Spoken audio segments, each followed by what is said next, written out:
இதெல்லாம் எடுத்து வச்சுருக்கேன்னு பார்க்குறீங்களா? பிரியாணி செய்கிற கத்திரிக்காய் சட்னி தான் செய்ய போகிறோம்.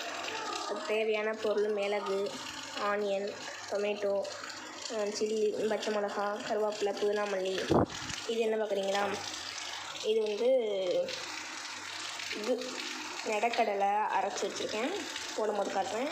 இது கத்திரிக்காய் நறுக்கி வச்சுருக்கு நீளமாக. இது மிளகாய் தூள். நாங்கள் எங்கள் வீட்டில் எப்போயுமே புளி அதிகமாக சேர்க்க மாட்டோம். புளிக்கு பதிலாக லெமன் சேர்க்க போகிறோம். டேஸ்ட் நல்லா தான் இருக்கும். நீங்கள் ட்ரை பண்ணி பாருங்கள். எப்படி செய்யுங்கிறத பார்க்கலாம்.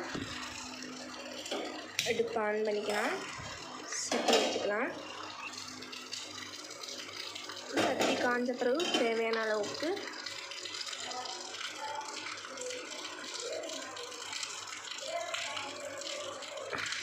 எண்ணெய் ஊற்றி, பச்சை மிளகா, ஆனியன், கருவேப்பிலை,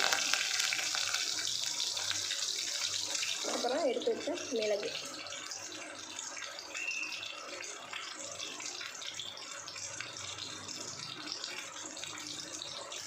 வெங்காயம் நல்லா ப்ரௌன் கலரில் ஆனாலும்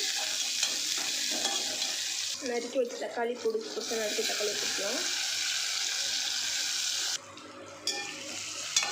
தக்காளி போட்டது நறுக்கி வச்சு நம்மளே போட்டுக்கலாம். கத்திரிக்காய் போட்டு வச்சுக்கலாம்.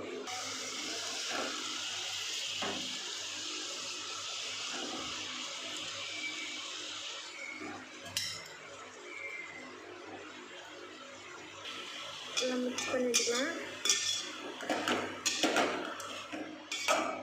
தேவையான அளவு மிளகா பொடி போட்டுக்கலாம்.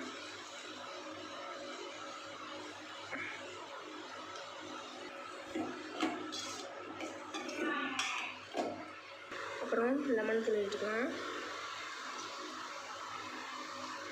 நான் 1/2 லெமன் தான் எடுத்திருக்கேன்.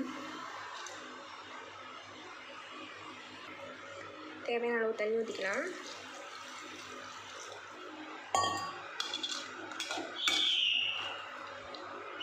கொதிச்சு வரணும். கொதிச்சு வந்த பிறகு அதுக்கப்புறம் தான் நம்ம அரைச்சி வச்ச வேர்க்கடலை சீக்கிரம் மூடி வச்சுக்கலாம். நல்லா வெந்துடுச்சு. இப்போ நம்ம அரைச்சி வச்சா வேர்க்கடலை சேர்த்துப்போம். அரைச்சி வச்ச வேர்க்கடலை சேர்த்துப்போம். வேர்க்கடலையை போட்டாச்சு. நல்லா மிக்ஸ் பண்ணி கட்டை போட்டு மூடிடலாம்.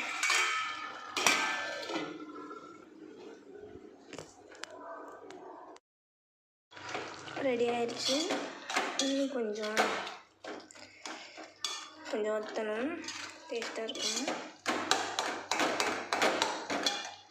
நான் எப்போயுமே உப்பு லாஸ்ட்டாக தான் போடுவேன். லாஸ்ட்டாக உப்பு போட்டுக்கலாம். தேவையான அளவு உப்பு போட்டுக்கலாம்.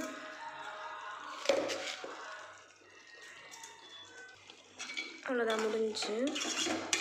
சூப்பரான பிரியாணிக்கு